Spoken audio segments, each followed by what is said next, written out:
Yo, what's going on, guys? Welcome back. Today we are doing a video that is a hacker Q&A. So a little bit about me, if you guys have never seen my channel before.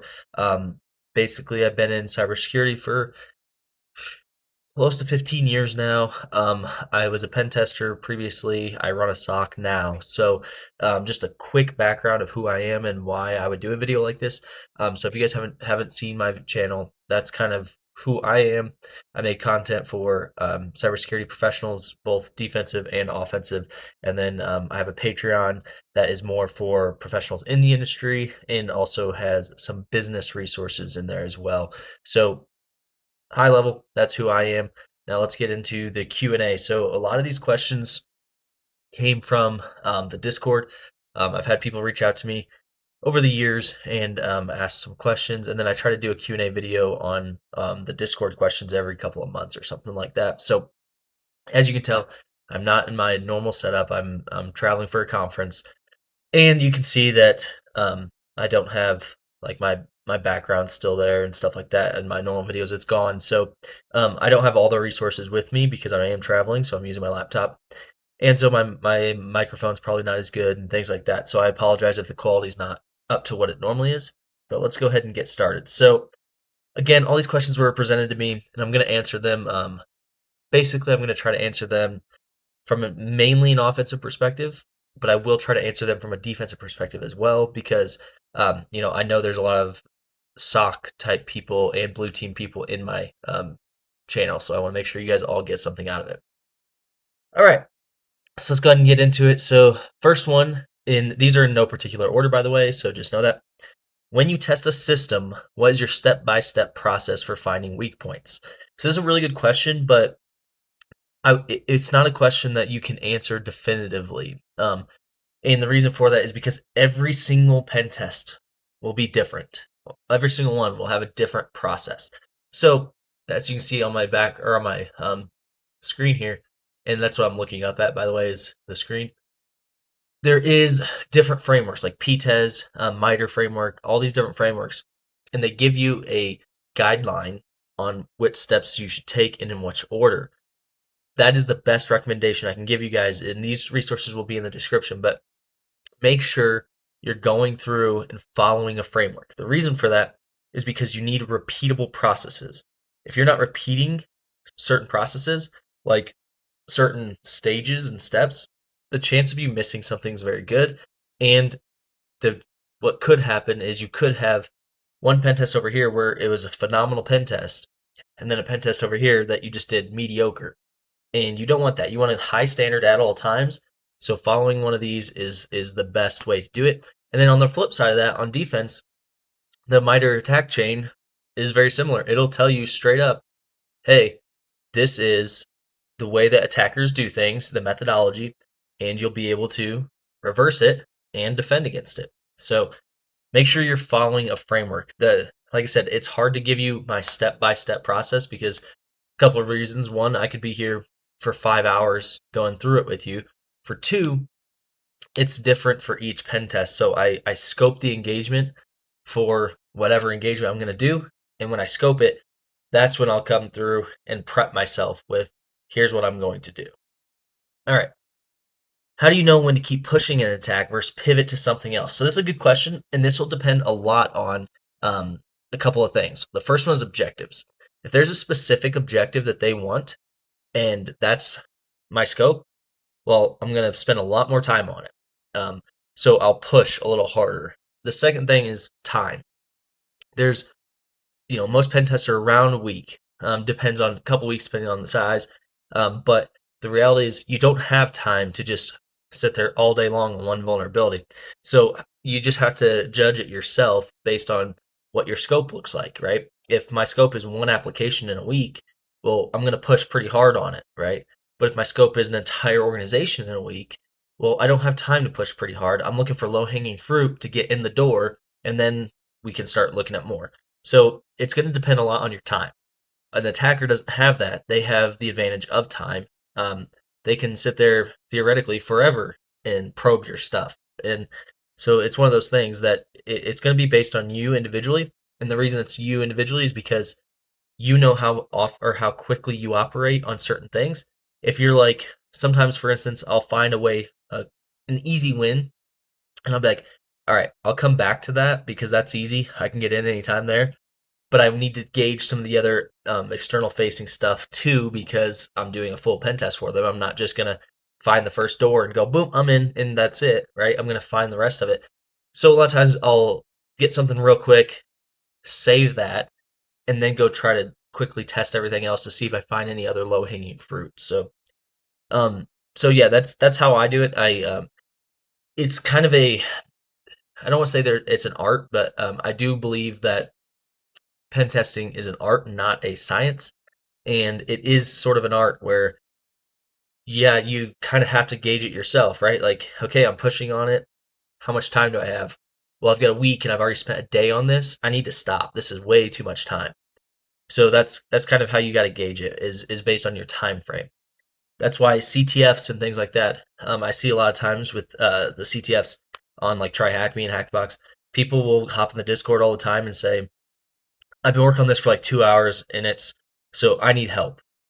Well, that's kind of ridiculous because those CTFs are designed to be there for as long as you want. Meaning, there's guys, go look at the hard boxes. Some of those guys spend months working on that one box and finally get it, right?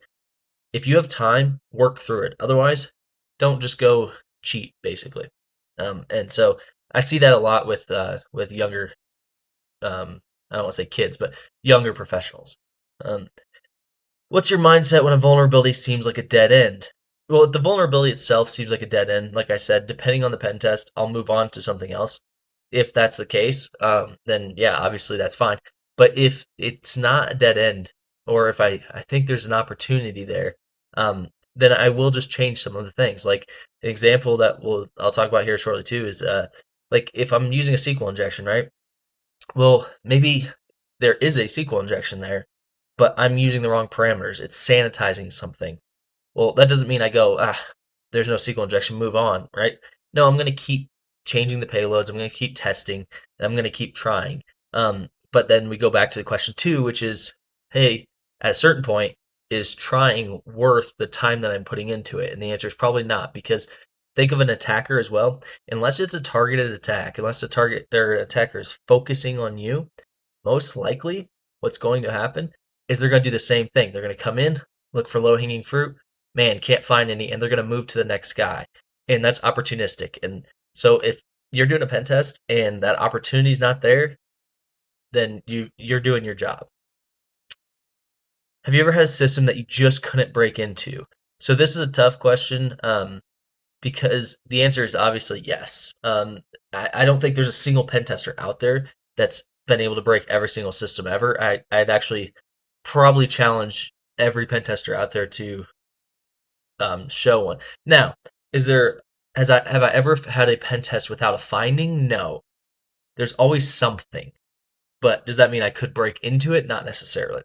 So there's make sure there's a distinct difference there. But the biggest thing is um, there's some systems, and most of the time they're government systems, classified networks, things like that, where I've done them, and of course there's vulnerabilities inside, but the system itself is inaccessible basically without physically being there. So you can't really break into it, right?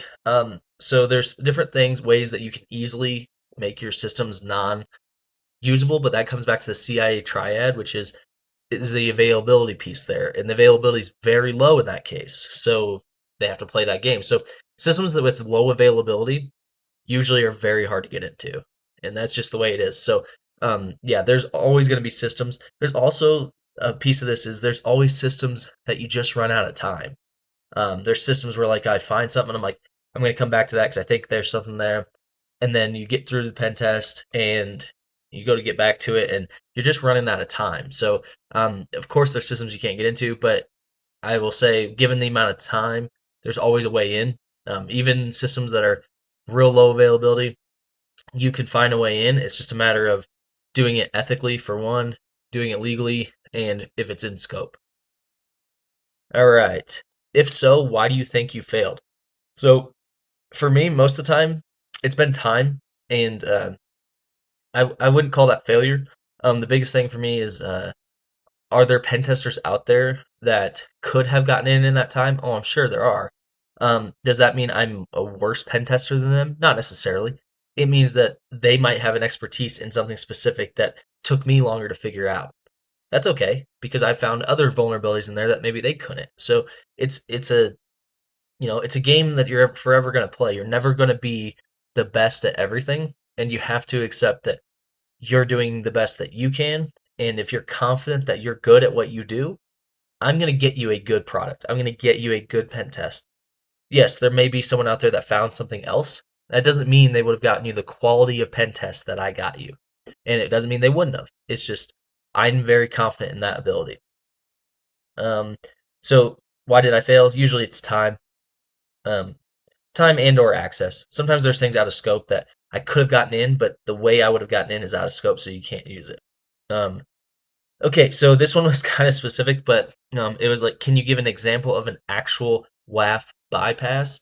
And so that's why I have this pulled up, this GitHub, and whoops, this is the payloads, all things. So typically, the way to bypass a WAF, right, is a couple of different ways.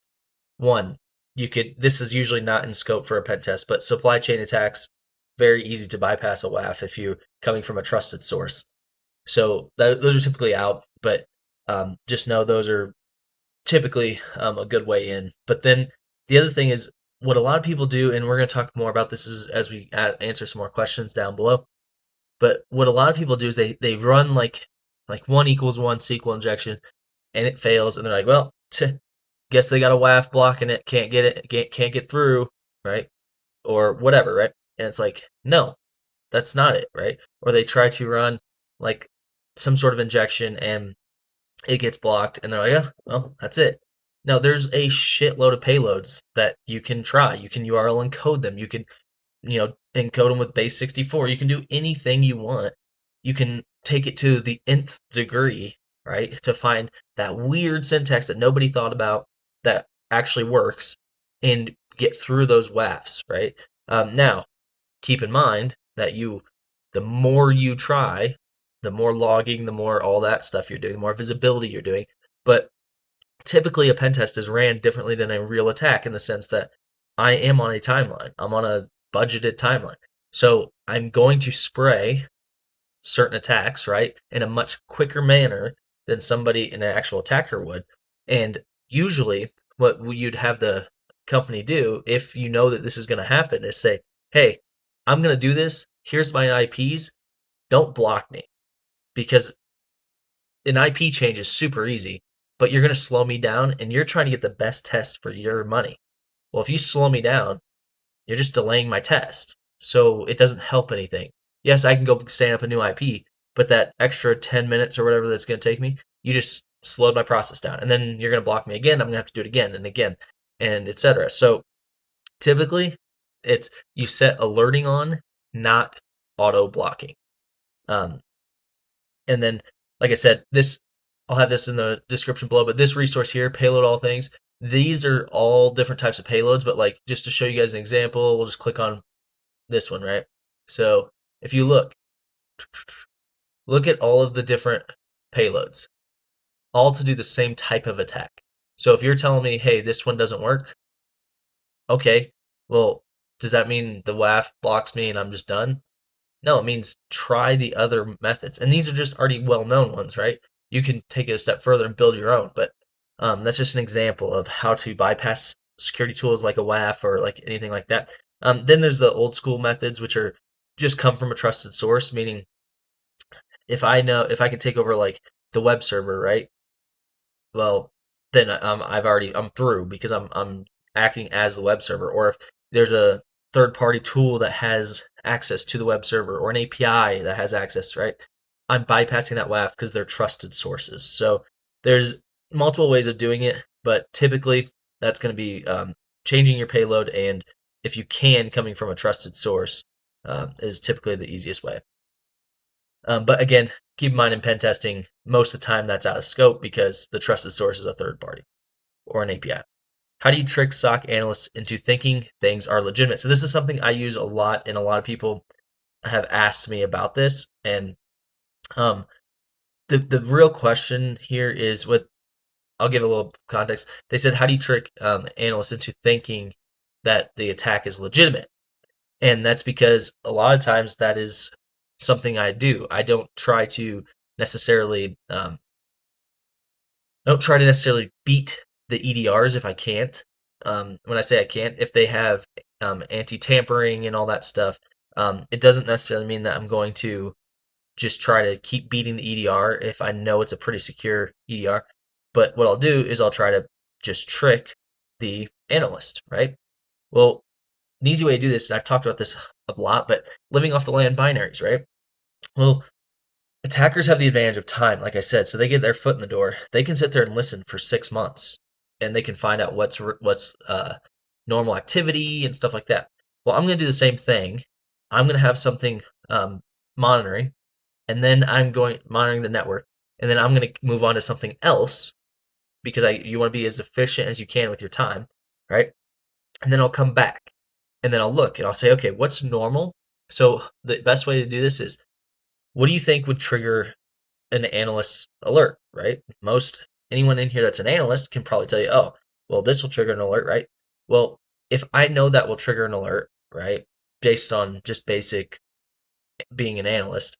So, for instance, if I know if I run a PowerShell encoded PowerShell script, probably going to trigger an alert, right? It's probably pretty typical. But if I look through the network and I'm noticing that, hey, this one account is running PowerShell encoded commands all the time.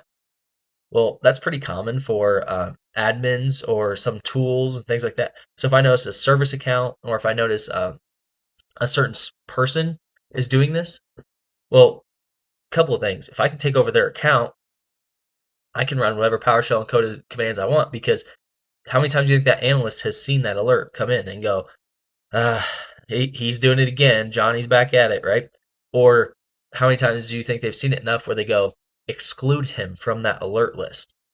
Well, that's the easiest way, is find out what's normal and act normal, right? It's very hard to detect if you're acting normal.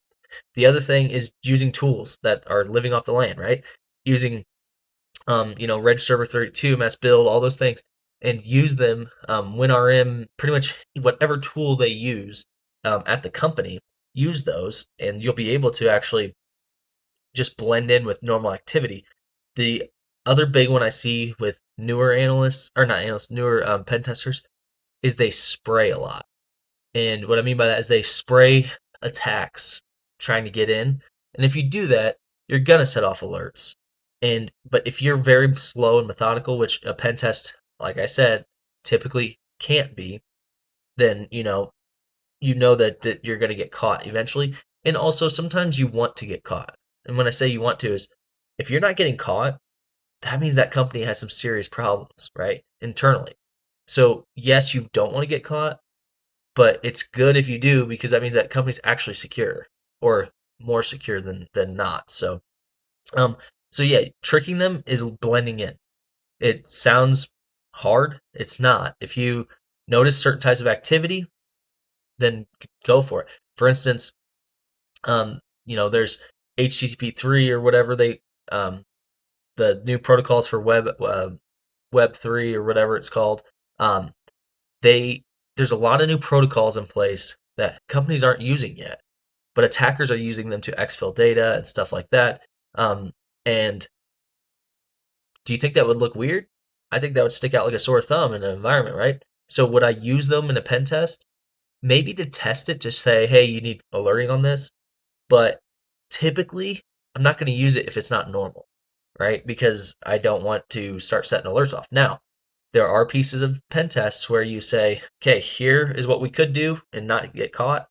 Now you want to see where that threshold is. So I'm going to start making it more visible until you get alerts. So that way we know there's a gap here. You need to get this up to here in order to actually alert on things. Okay, so trying to find out which question I'm on. Sorry. If HTTPS is properly stood up, what are misconfigs that you look for? So this is another specific question that came up, and the reality is there's all kinds of things to look for in HTTPS. Okay, so the wording is properly set up is kind of tends to lead to that there's no problems. But the reality is this is a common thing that people see from the outside for like someone that's in college, someone that goes and does CTFs. They're like, oh, certs are pretty easy, so it's most places are going to have them all secured. The reality is certs are extremely complex and difficult to manage inside an environment. And the reason for that is if you're a company, right, you might only have 10 websites external facing sitting outside the network, but inside you might have 300 websites internally. Or you might have multiple machines with service accounts that use certs and have machine level certifications and or certificates, excuse me, and all of these things, right? And all of that has to be managed in a good system. Otherwise, certs start to expire. So that's one of the first things I'd look for is, hey, if that cert's expired, it's not working anyway. Wildcard certs. Wildcard certs are notoriously bad, but companies still do it because it's so much easier for them, right? So wildcard certs, right? Looking for certs that you can downgrade or that use weak ciphers. An example is you might have HTTPS enabled, but if you're using TLS 1.0, you might as well not have it enabled, right? So the cert looks fine, but the cipher you're using is weak, right? Looking for like CRLF injections and things like that. You can do all kinds of things with certs from a perspective of a cert might look legitimate, and most external facing certs probably are because those are the ones they're going to focus on. But once you're inside, there's all kinds of cert issues probably. And you can probably go through and have websites without certs, have expired certs and things like that because there's probably websites that people don't go to that often internally. There's probably websites that even if they did, they wouldn't notice it or it's been expired for so long that they don't care. There's all kinds of stuff with certs. Um, Okay, so what do you do when a system passes all your tests and seems secure? So the first thing is like I have like tests I do, but I wouldn't have like a boom, boom, boom, boom. I did these tests and then that's it. I tried and it didn't work, right? Um, there's a couple things. Sometimes you just miss stuff.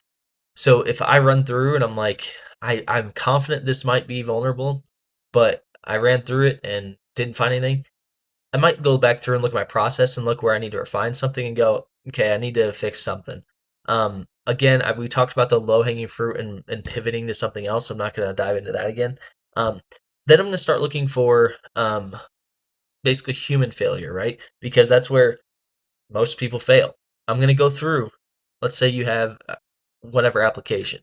Um, I'm going to go through the documentation of the application. I'm going to start reading it. I'm going to look at the implementation guide. Okay. Why do I look at the implementation guide? Well, go through an implementation guide. If any of you guys have ever gone through and been like a security engineer or just a engineer or developer, and there's a guide for implementation, if you've ever gone through, guides are written poorly a lot of times. And as you're going through, you'll find where it starts to get difficult. You'll find where it's like, what the heck are they talking about? Like, what? That is where your flaws are going to lie in the system because that is where the admin, engineer, whoever did it, stood it up, right? They're the ones that probably went, I have no idea what's going on here, and either skipped it or just finagled their way through it. That's where your flaws lie. So if I can't find a vulnerability, I look through that documentation, look for that flaw, and then say, how can I take advantage of that? And that's typically one of the best ways. So there's a couple of different things. The other thing is like looking for not necessarily flaws, but looking for basically like API keys, remote shell profiles, all that stuff. You might find a way in, even though it's a secure app. Somebody might have left something somewhere that lets you in. Credentials. An example is like, let's say you use SSO at a company. And that SSO is great, but you take over credentials. Well, does it really matter that that application is super secure anymore if I can just log into it as an admin? Not really. So you got to look at it that way as well, is it doesn't have to be a vulnerable application or system if I have valid credentials for the whole thing. Um, okay, so how would you attack a system that's zero trust, full EDR, strong segmentation, blah blah? Well, there's a couple of things. This is a really good question. The first one is zero trust is not. Um, I'm going to get a lot of heat for this, and I know it, but zero trust is not real. Um, think about the concept, right? If you had zero trust, how slow would your company be? Your company would go move to a crawl. It would be the slowest company ever made. Because if you have nobody, if you don't trust anybody, you're gonna, I mean, think about it. If I want to access this, I have to ask for permission. Someone has to validate it. Boom. Thank you. Now I can access it. Like, zero trust is not real. It's a buzzword. You can implement pieces of zero trust, but you cannot have a full zero trust environment. And like I said, I'll get heat for that because there's going to be people all over that's like, well, my environment's zero trust, and this is zero trust, and that's zero trust. Okay, sure. If you want it to be, if you say it is, great. But the reality is, if you think about what zero trust is from a conceptual standpoint, you have to have some leeway. You have to have some give. So when you say, when you have a system that's zero trust, it's kind of because okay, let's say it's zero trust. Well, I mean, I just got to take over the right person, and then yeah, I'm trusted, right? So that's one thing. Full EDR. So this is one where typically, if you have a full EDR, first thing I'm gonna try and do is just disable it. A lot of people don't know that certain EDRs, XDRs, NDRs, all that stuff, um, ha- can just be disabled. Um, and the reason for that is some of those EDRs have anti-tampering, but A, you either have to pay for it, or B, you may not even know it and have it not have it enabled because it's not always enabled by default. Because it sometimes makes administration much harder, right? Because what if I want to push mass updates or do something like that, right? I have to get the keys for those, or it just slows things down a little bit. And so, um, a lot of times you can disable the EDR, right? Or you can disable pieces of it. Because if you know how EDRs work, it looks for certain calls in things like PowerShell and stuff. Well, if I can just bypass the calls, I can bypass the EDR monitoring and things like that. So there's multiple different ways of doing it, but you can bypass EDR. It's not you're not gonna do anything crazy. Again, blending in, because if you're doing something that's normal, EDRs, SIMs, all that, they won't alert on it because it's probably got an exclusion, or the analyst is gonna look at the alert and go, whatever, I see this every day, right? Strong segmentation, that's a tough one just because it depends on when you're saying segmentation, right? Is again, you can't have extreme segmentation because then companies couldn't talk to each other. There's always a way to talk. If there's not, then there's no need to. Meaning, if I have company A and company B and we don't ever talk or do business, there's never a need for us to communicate, right? That's true segmentation. But if we do business, there's a way we're talking. You just got to find how. So, um, how do you do it? You just have to be more methodical with your thoughts and how you're going to handle things. You can't just spray and pray, basically. And this is, and again, I would start going through the documentation and looking for implementation guides and things like that, and start looking at where is it getting hard, where can I find the flaws. Um, what's the most unexpected way you've ever gotten into a system? So this is a question I get a lot, and this is a fun one. This is this the story I have is not how I got into the system. It's how I got to the next system, how I pivoted. And this was basically bypassing a firewall, and I pivoted from a smart coffee machine, and that was one of the most fun ones I've done. And basically, it was a smart coffee machine that had a website or a portal that you go to, and you're able to go to that portal, order your coffee, and then boom, you get coffee, whatever, right? It was a way that you could like go ahead and get your coffee made, go get it at the company, and it was really nice. But I took it over, right, because it was accessible on their guest network, right, which means it was accessible on the internet. And I took it over. Well, it had to talk internally because it had to send the orders internally. So I was able to say, "Hey, now I'm internal. I'm coming from the coffee maker," and I started routing all my traffic through the coffee maker. So that's a extreme example because smart devices, as we know, have problems, but that was one of the most fun ones I've done, and unexpected because I didn't know that that was a um, opportunity at the time. But it was just a Linux back end system, so it wasn't super difficult.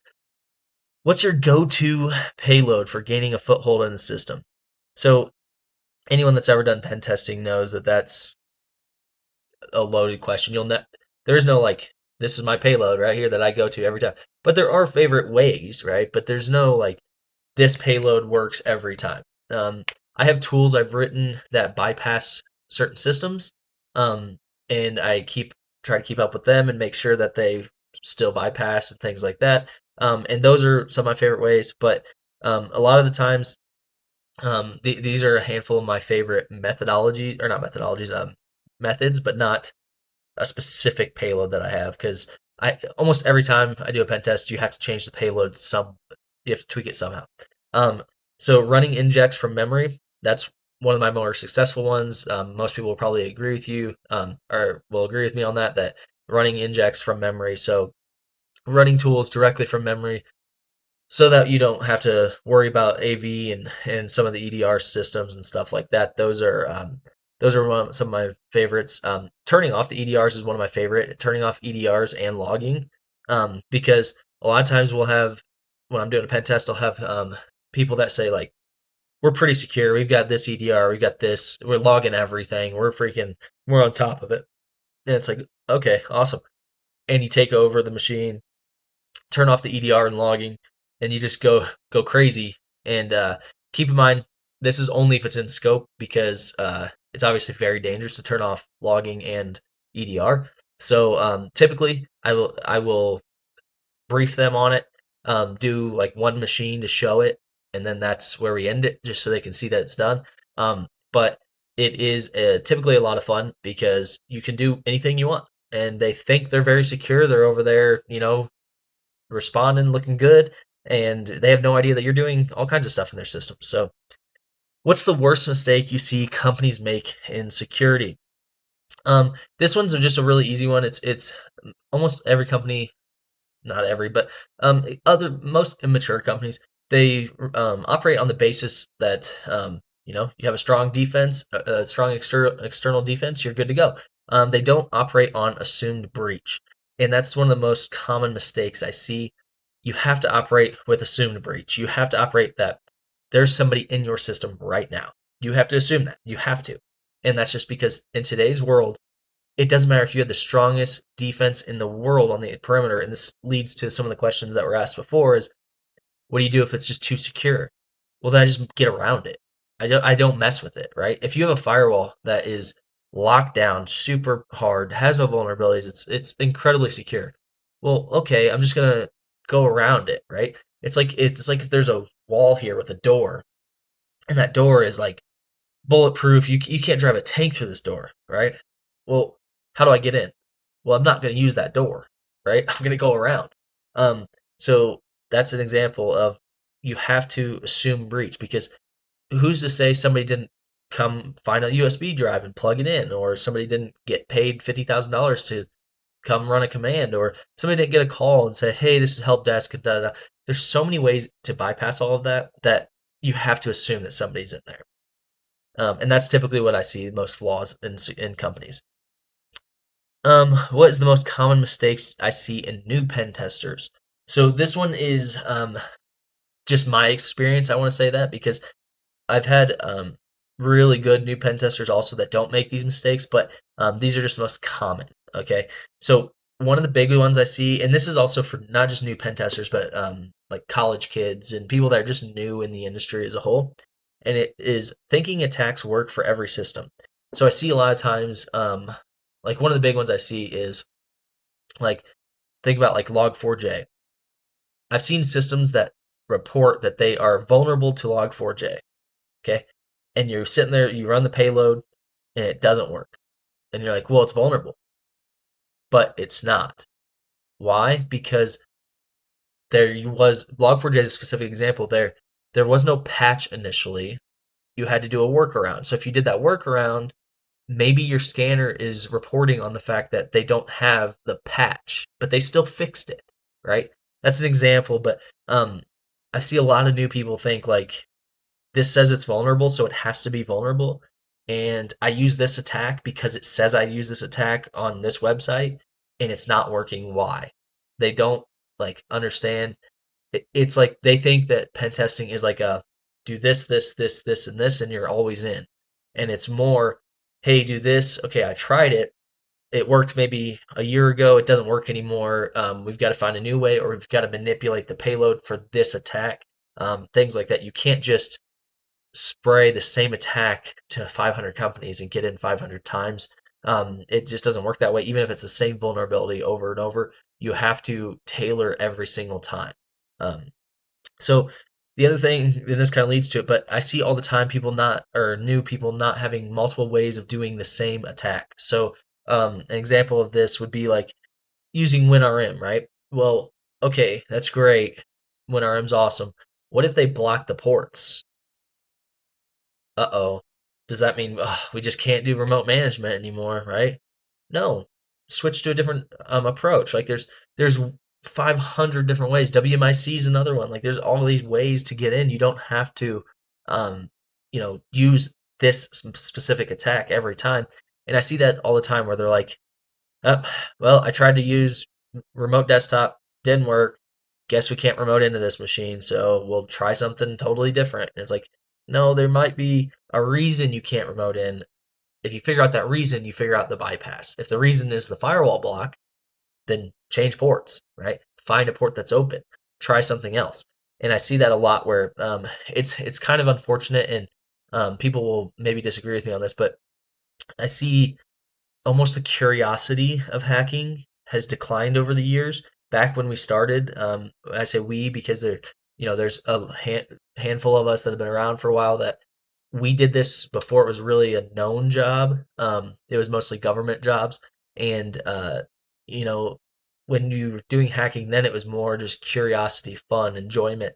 And so, like when an attack didn't work, we used to be like, well, what the heck? Why didn't that work? Let's break it all down. Let's pull it all apart, reverse engineer the whole thing until I find out why that didn't work. Because it should have worked. I think it should have, right? And nowadays, it's more that tech didn't work. Dang it. Someone help me. That's what it feels like. It feels like there's a lot of that and not so much that curiosity. I feel like that curiosity has declined. And that's unfortunate to see. It's still in some people, but not in everybody. Um, and then always one of the first mistakes I see people doing because they're used to doing things like CTFs and not real pen tests is that I see this even in experienced hackers. They don't always have a password spray or cracking going on, and this is something that you miss a lot of opportunities. So what I mean by that is you should have, if you have hashes already, you should be cracking them the entire test, unless you crack them all, right? But you should be cracking them the entire test, meaning go run them on a rig and you go back to the pen test and check it every other day and add new passwords into the list as you find them. Another example is the password spray. If you know, hey, these people, their password is no, these are their password policies, and it locks you out after 5 attempts, and it's gonna lock you out for 30 minutes, right?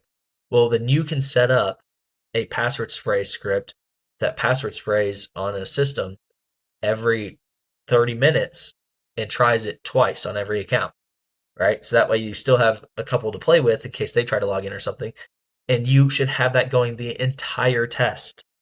And I see a lot of times people will do a password spray or a password crack, and then they leave it, and then they work or whatever, and then that's it. They're like, yeah, I tried these 8 passwords, didn't work. Why wouldn't you have it going for the whole week that you're there, right? Instead of 8 passwords, maybe you could try 200. And so that sounds silly, but it's something I see a lot of people just not think about, and it's just a mistake that I think could open a lot of doors for people. Um, what's a lesser known Windows attack that still works? This one is just a fun one, but the DC Shadow attack, it's still used in some environments, and I think it's one of the more fun attacks. And that's just personal preference. It's not something that's like amazing. But basically, you can stand up, quote unquote, your own domain controller and change anybody's password and everything and sync it, right? It's a fake domain controller and sync it. So it's a cool attack that still works, and I'm just kind of amazed that it's still in use in some environments. And so I thought it was a fun one and just threw it in there. Um, what's the most common API attacks you find? And this one is not really anything sophisticated, right? It's exposed API keys. I find because a lot of times um, I'm not a web app pen tester specifically. I'm certified to be a web app pen tester, but that's not what I try to focus on. I like network pen testing more, and um, so I'm not doing a bunch of API stuff all the time. So typically, just during the course of a pen test, I find API keys, and it's like, all right, well now I'll just take advantage of this, right? And then a lot of times you just find APIs that do things they have a little bit more privileges and permissions than they should. They give you things that you maybe shouldn't even be able to do with the API that's there. So it's not necessarily misconfiguration. It's just that's how it's made, and they shouldn't have done that. And then what do you find harder, network pen tests or cloud-based pen tests? So network pen tests, in my opinion, are much harder. And the reason for that isn't anything negative. It's not like anything specific other than cloud is there's still very unless you work for a very large corporation, most companies still struggle with cloud implementation correctly because it's so vast, and so there's usually a lot more flaws, a lot more gaps in logging because it costs more, and there's just usually a lot more places to hide in from an attacker perspective. Where network pen tests network's been around a long time, so people know how to lock it down. Most places that had on-prem um, are very familiar with it, and they kind of people with on-prem or network. They simulate that security in the cloud because they are used to the security on-prem. And new companies that just stood up into the cloud without any network previous experience typically are the ones that have those gaps because they didn't have that previous security on the network. So that's the questions I have, guys. Hopefully, this helped you guys, and hopefully, you guys learned something. I'll put some of these resources in the description below, but I wanted to get this out to you guys and at least give you guys a Q&A, and keep the questions coming. Join the Discord. Hit the subscribe button if you haven't, if you even made it this far, and just try to, you know, put any questions you have, and I'll try to answer them for you guys so that way you guys actually can hopefully learn from mistakes I've made in the past and others. So thanks, guys. Have a great day.